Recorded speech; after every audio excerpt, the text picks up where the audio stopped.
Olá, sejam muito bem-vindos ao curso de pós-graduação em Ozonoterapia.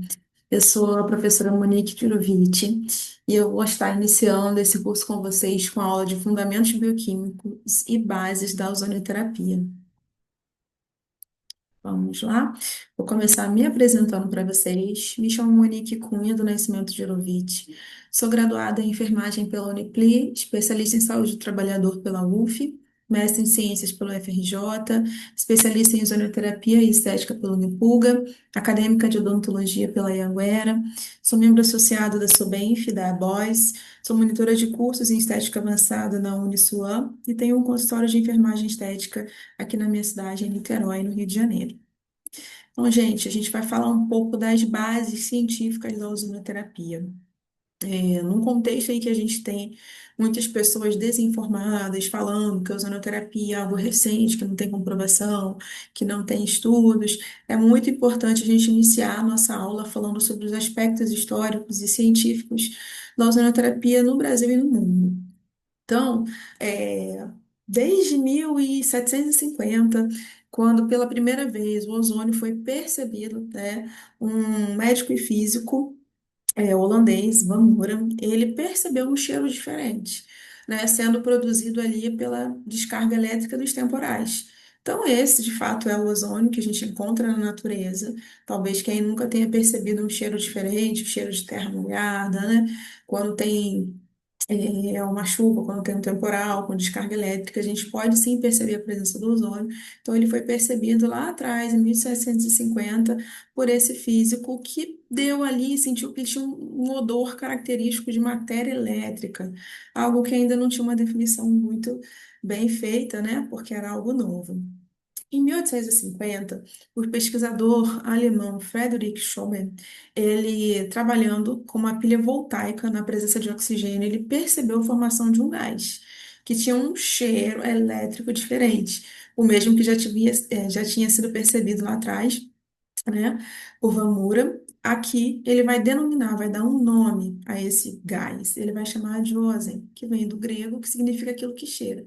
Então aqui de fato a gente vai ter a primeira produção aí de ozônio. A gente ainda não tinha um aparelho, foi uma descoberta aqui acidental, mas a gente tem ali a primeira produção de ozônio de uma forma ali que não era natural, né? Então a gente sabe aí da importância da descoberta, né, do gás, é importante a gente falar isso, porque desde 1840 que a gente teve essa percepção ali de que era possível produzir o ozônio. Em 1857 que a gente vai ter um gerador de alta frequência, na verdade era o tubo Siemens, como está na imagem, foi o primeiro gerador de ozônio que foi formado. Na verdade, esse gerador, né, nada mais era do que um tubo que tinha duas placas ali de eletrodo interpostas que, sobre uma alta tensão e na presença de oxigênio, era capaz de produzir o ozônio. Então, aí a gente tem essa primeira formação aí do ozônio.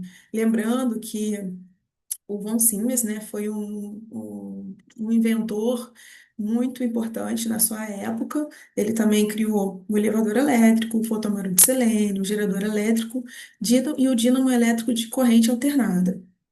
Mas é em 1889 que a gente vai ter aí o primeiro gerador de ozônio patenteado por Nikola Tesla, né, um famoso e muito reconhecido inventor. Ele foi considerado por Albert Einstein como o maior inventor do mundo. Oficialmente, ele emitiu a primeira patente para um gerador de ozônio medicinal. Em 1900, ele formou a Tesla Ozone, que foi a primeira indústria de geradores de ozônio do mundo. Vale a gente dizer também que nessa época foram criados os óleos ozonizados, né? Nessa época de Tesla. Então, Tesla como se conhece, né, ele foi muito famoso por suas contribuições ao projeto de um moderno sistema de eletricidade em corrente alternada, que foi extremamente importante. Bom, gente, a primeira utilização do ozônio medicinal foi na Primeira Guerra Mundial. Ela vai acontecer no tratamento de feridas dos pés dos soldados alemães, né, que eram as feridas pés de trincheira, aquelas feridas características pelo frio, né, tinha uma hipóxia naquele tecido, então causando esse tipo de lesão e de gangrenas. Então, nessa época, Esses casos que foram tratados com sucesso com ozônio gerou, né, um artigo que foi publicado no The Lancet em 1916, no período de 1916 e 17. Desde então, né, do século XIX, a ozonoterapia médica era utilizada na Alemanha, inicialmente aí com a ação de combate de germes, e bactérias na pele humana.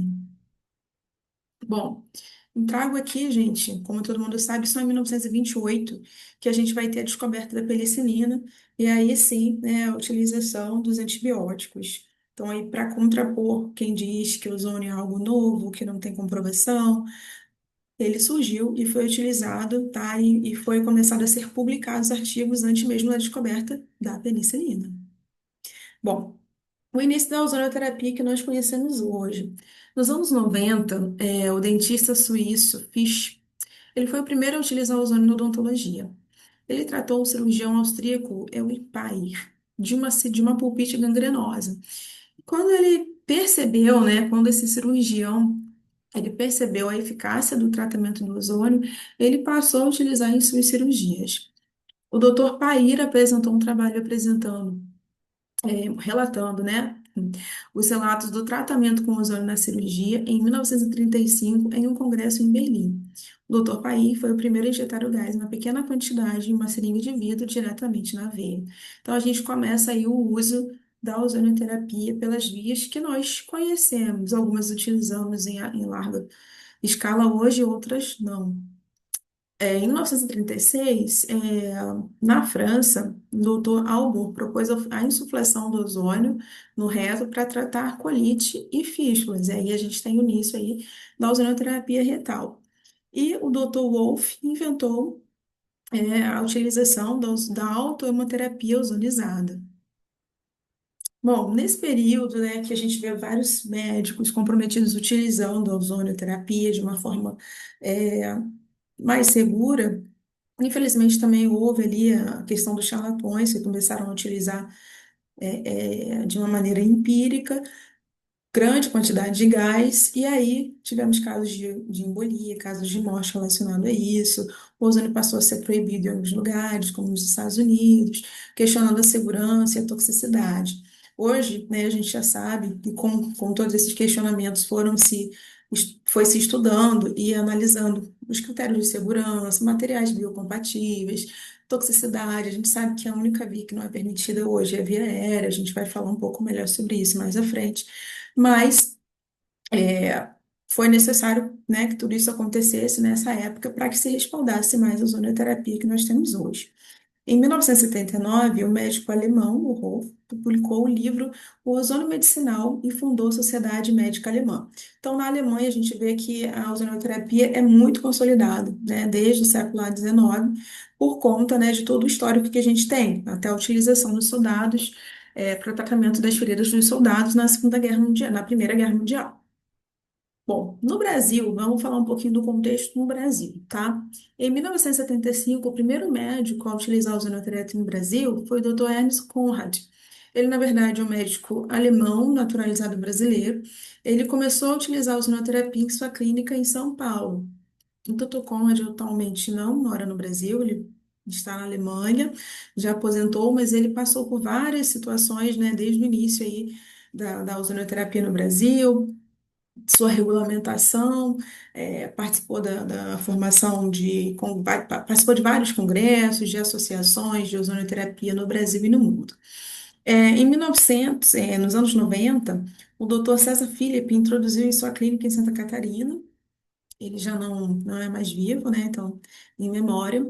E ele expandiu a ozonoterapia através da sua participação em vários congressos e ele fundou também a Filoson.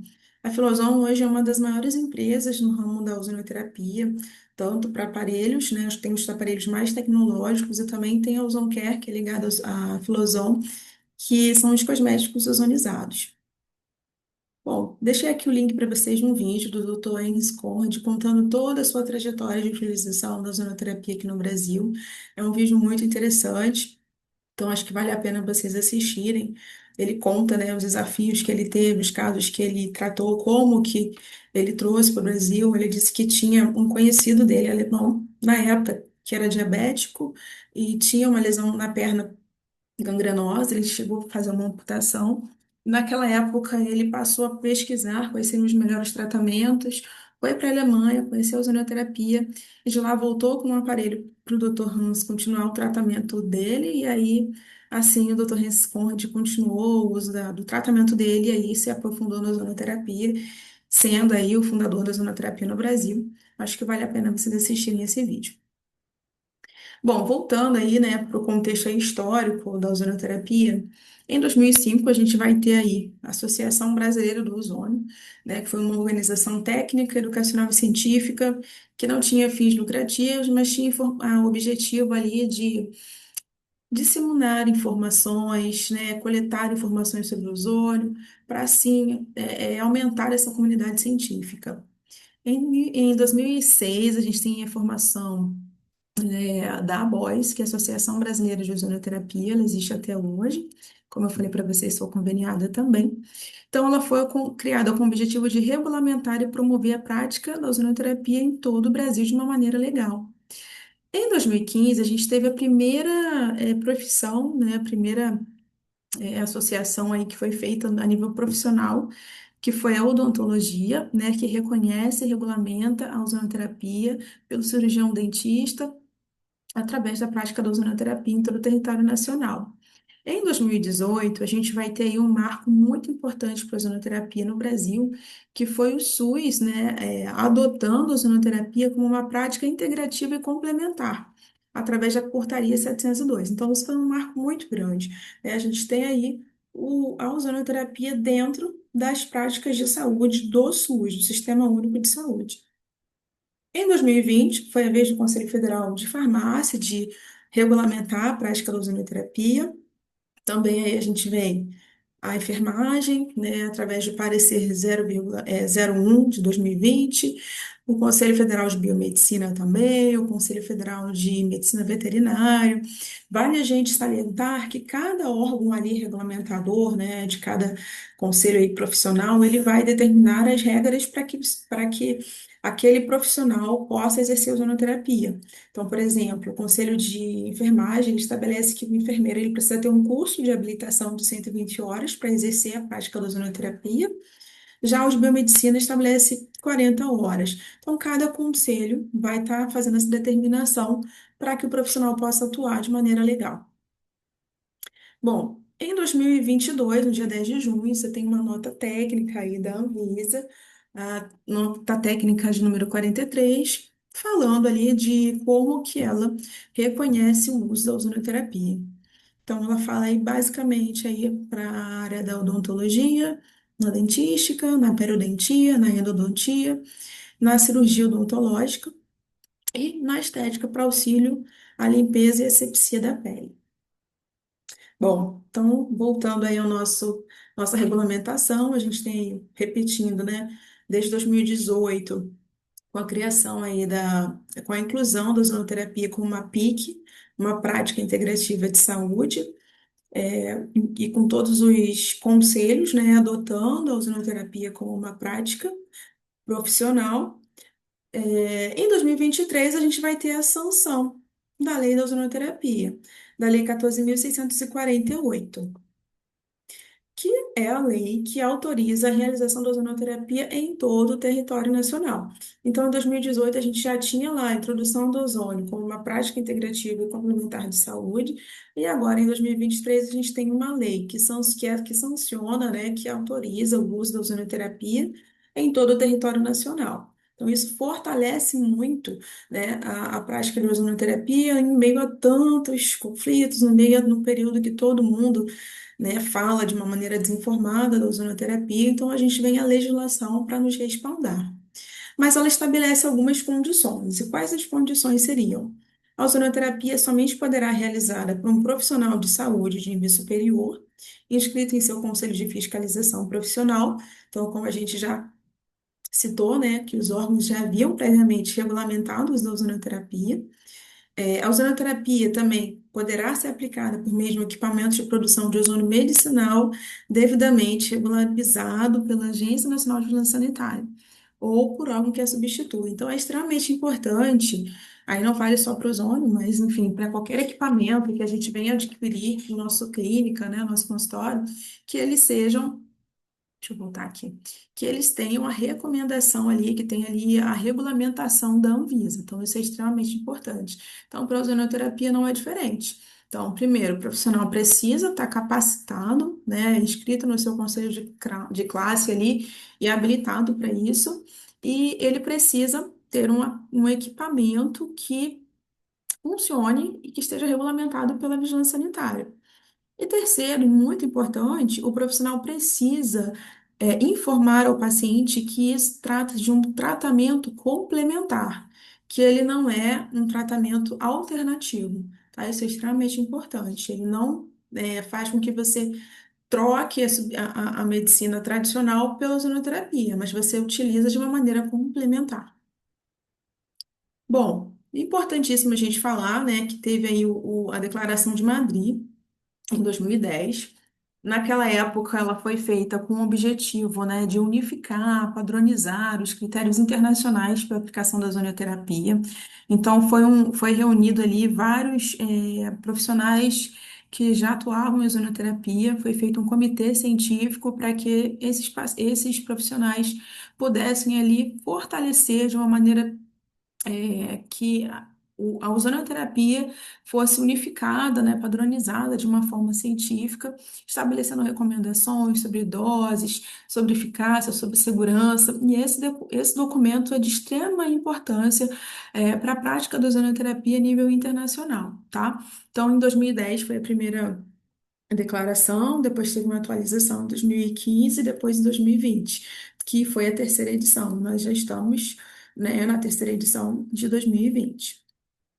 Bom, então, dentro dos principais objetivos, como eu já mencionei para vocês, é incentivar e regulamentar a ozonoterapia nos países onde ela ainda não tinha um respaldo legal, tá?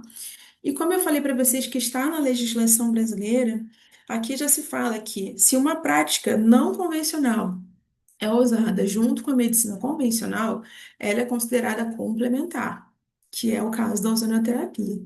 Se uma prática não convencional for usada no lugar de uma medicina convencional, ela é considerada alternativa.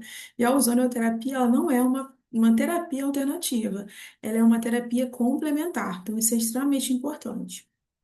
Bom, que a Declaração de Madrid também vem trazer para a gente a nível de segurança, tá?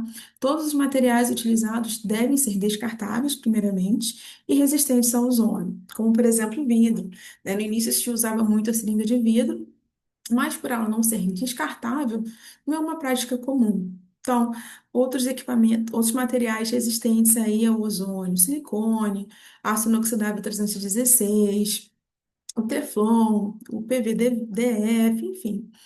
Importante, extremamente importante que esses materiais sejam compatíveis, porque uma vez que você utiliza um material que não é compatível, que ele é degradado pelo ozônio, você pode estar, né, ingerindo ali subprodutos na sua aplicação para o seu paciente e não trazendo benefícios a ele.